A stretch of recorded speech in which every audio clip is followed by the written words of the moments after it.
आयोजन भारत के अंतर्मन में राम का आयोजन 24 सितंबर 2023 प्रातः 9:30 बजे होटल क्राउन प्लाजा रोहिणी में किया गया, जिसमें व्याख्यान, गीत संगीत, काव्य एवं नृत्य का पाठ राम जी के आधार पर दिखाया गया। कार्यक्रम में मुख्य अतिथि पूर्व केंद्रीय मंत्री एवं वरिष्ठ भाजपा नेता डॉक्टर मुरली मनोहर जोशी, मार्गदर्शक चेतना डॉक्टर बजरंग लाल गुप्ता, बंसल भवन रोहिणी से लाल महेंद्र बंसल, बालाजी एक्शन हॉस्पिटल से श्री राजकुमार अग्रवाल, संगीत प्रस्तुति गायक स्वामी संजय प्रभाकर, आनंद संगीत नाटक अकेडमी अवार्ड श्री वैद्यनाथन, महामंत्री राष्ट्रीय कवि संगम डॉक्टर अशोक बत्रा, लाला राधेश्याम गुप्ता की धर्मपत्नी Shrimati Meena Gupta, shoes private limited Vishnu Gupta एवं अरुण गुप्ता उपस्थित रहे। कार्यक्रम को सफल बनाने में गुप्ता परिवार का विशेष योगदान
इन बच्चों का सम्मान करें, इन सब कलाकारों का। क्या नाम? मृदुला नंबियार। वाह, क्या बात, मृदुला जी, बाहर बैठो।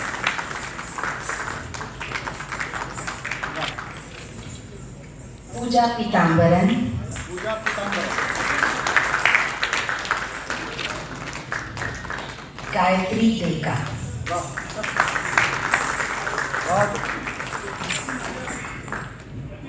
एक स्मृति चिन्ह भी भारत के अंतर्मन में राम, तो एक भारत का चित्र है।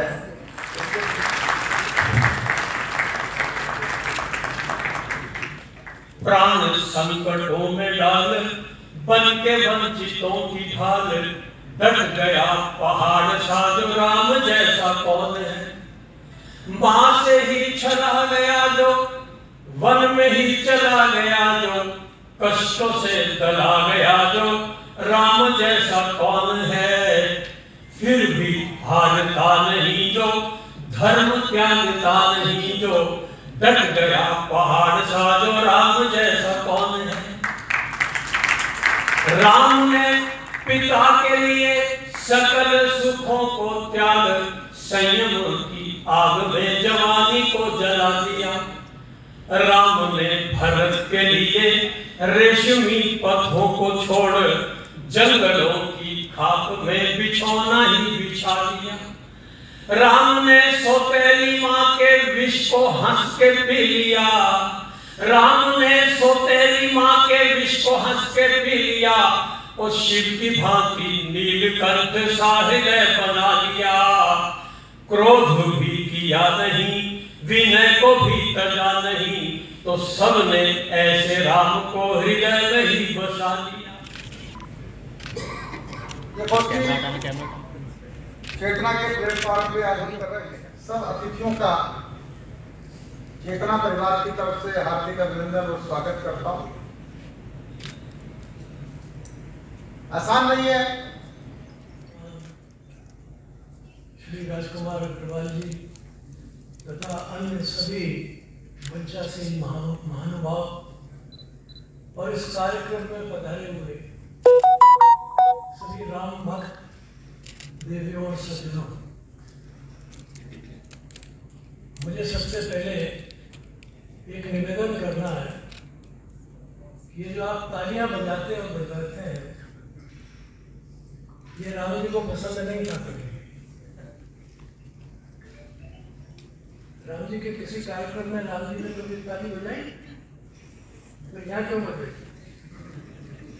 वैसे भी हमारे यहाँ आप सनातन की बात कहते हैं, जो सनातन परंपराएं हैं उसमें भूत को भगाने के लिए ताली बजाई जाती है। जो भी पूजा करते होंगे तो अक्सर करते और यहाँ हम लोगों से कराते ताली बजा भाई, ताली बजा, भूत आ गए भगाओ। ये सब जो ये तो हमने विदेशों से सीखा है। वहाँ ताली बजती है, उनको और कुछ करने को है नहीं ताली के अलावा। हमारे यहाँ तो बहुत तरीके हैं, बहुत पद्धतियाँ हैं। कम से कम और कुछ नहीं तो सनातन की जो सबसे बड़ी ध्वनि है वो आपके लिए भी अच्छी, वातावरण के लिए भी अच्छी, आपके स्वास्थ्य के लिए भी अच्छी। ये तो हो गई जो आपकी ये भी बहुत साथ में। और मैं डॉक्टर मंजू गुप्ता से मैं क्षमा याचना करना चाहता हूँ। हाँ जी साहब। नहीं आना पड़ेगा। और मित्रों आइए आप भी सर।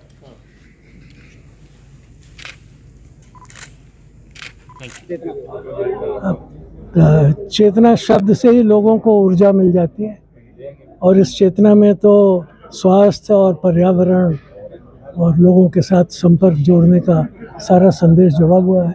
मैं इसकी शुभकामनाएं देता हूं कि ये कार्यक्रम बहुत दिन से चले, बहुआयामी बने। नमस्कार सर, आपका उज्ज्वल न्यूज़ में बहुत बहुत स्वागत है। आज आपने यहाँ पे राम जी के बारे में इतनी अच्छी व्याख्या की, क्या कहेंगे आज के कार्यक्रम को लेकर?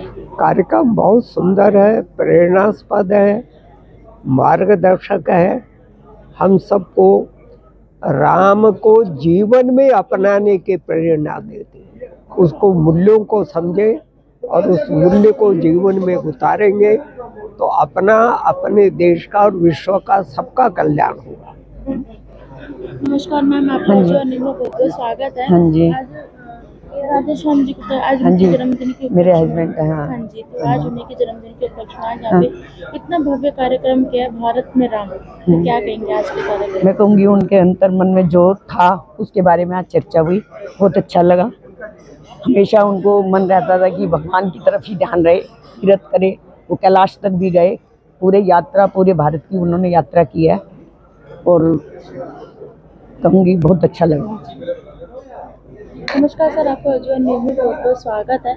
आज आपने राम जी की अलग अलग भाषाओं में उनका बहुत अच्छा व्याख्यान किया, मणिपुर, कश्मीर, आसाम। तो क्या कहेंगे सर आज की चेतना के बारे में, जो इतना सुंदर कार्यक्रम हुआ? आज का जो चेतना का विषय है वो है था कि भारत के अंतर्मन में राम। तो वैसे तो राम सर्वव्यापी हैं, ब्रह्मांड व्यापी हैं, समूचे हर कण में कण कण में राम है। तो कहने का अर्थ ये है कि हमारी जो भारतीय भाषाएं हैं, भारत कोई छोटा मोटा देश तो है नहीं, यहाँ पर इतने राज्य हैं, सभी राज्यों में अनेक भाषाएं हैं।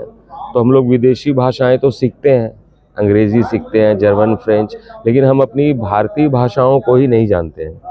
संगीत एक ऐसा माध्यम है कि यदि हम कोई गीत या कोई संगीत सीख लेते हैं हमारे देश की किसी भाषा में, तो हमें उस भाषा से हमारा परिचय भी हो जाता है, जान जाते हैं। तो ये आज का जो विषय था कि भारत के अंतर्मन में राम है, तो उसी को प्रकट करने के लिए मुझसे ये कार्यक्रम करवाया गया कि मैं विभिन्न भाषाओं में, भारतीय भाषाओं में राम जी के भजन गाऊं। और उस तरह से मैंने 10 भाषाओं में, और जिसका उल्लेख आदरणीय मुरली मनोहर जोशी जी ने अपने भाषण में भी किया कि मैं 1-2 भाषाएं जो हैं उनको और इसमें सम्मिलित करूं। तो ये भारत में जो कण कण में, भारत के रोम रोम में जो राम बसे हुए हैं, उसी को आज हमने इस कार्यक्रम के माध्यम से प्रकट किया। भारत के अंतर्मन में राम के आज उपलक्ष्य में आज इतना सुंदर भव्य कार्यक्रम हुआ चेतना के उसमें, तो क्या कहेंगे सर?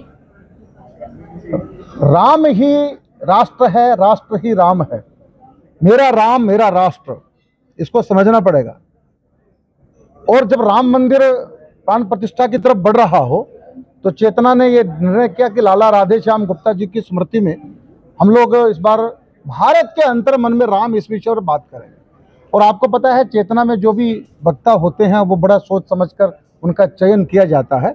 तो इस बार भारतीय जनता पार्टी के पूर्व अध्यक्ष और एकता यात्रा जो हुई थी उसके जो नायक डॉक्टर मुरली मनोहर जोशी जी को हमने आमंत्रित किया। हालांकि आजकल वो कहीं आते जाते नहीं है, लेकिन जब हमने प्रार्थना की और जब विषय बताया कि हम राम की चर्चा करने वाले हैं तो उन्होंने इस आग्रह को स्वीकार किया। डॉक्टर बजरंग लाल गुप्ता जी उनके साथ अध्यक्षता कर रहे थे और कुल मिला के आज ये पता लगा कि राम केवल भारत के नहीं हैं, तो राम सृष्टि के हैं, पूरे जगत के हैं, पूरे ब्रह्मांड के हैं, ये आज पता लगा। तो कुल मिला के ये कह सकता हूं कि आज की ये चर्चा भारत के अंतर्मन में राम, इसको हमने बदल दिया विश्व के अंतर्मन में राम। ये हमने नहीं बदला, वक्ताओं ने बदल दिया इस शब्द को। और कुल मिला के गुप्ता परिवार का आभार जिन्होंने इस कार्यक्रम का संयोजन किया। राधेश्याम गुप्ता जी की आत्मा जरूर प्रसन्न होगी, वो राम भक्त हैं। उनकी धर्मपत्नी मीना गुप्ता जी मेरे सामने बैठी हैं, वो परिवार भी धन्य है जिनके वजह से आज ये राम चर्चा करने का चेतना को सौभाग्य मिला। धन्यवाद।